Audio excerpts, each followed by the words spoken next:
We know that transformational relationships have a very high failure rate. So what can we do differently? Well, anyone working in the transformation space will eventually get into a conflict situation. How they deal with that conflict will be critical to their success. So assuming the parties haven't given up and decided to end their relationship, which is rare in this space because of the factual complexity of the problems that you tend to face, what can you do? You have to reframe the conflict as an opportunity, and you have to believe this is true. Here's why. The teams on both sides need to manage where they get their satisfaction from, and fighting can be very addictive.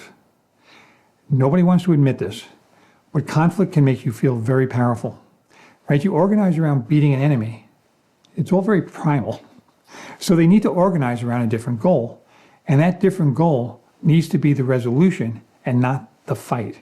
In other words, they need to get their dopamine rush from solving a problem and not from winning a conflict, from seeing the other side shine, not from lecturing them into submission, from building a solution and not just patching a problem. I mean, you get the idea. This is simply not possible if success means defeating the other side. Unfortunately, this is not necessarily all feel-good stuff. The actual tactics involved in making this happen can sometimes feel like you're at war. Someone may need to get a kick in the butt to get them to turn around and move into this mode. For example, one of the parties may be in denial that there's even an issue.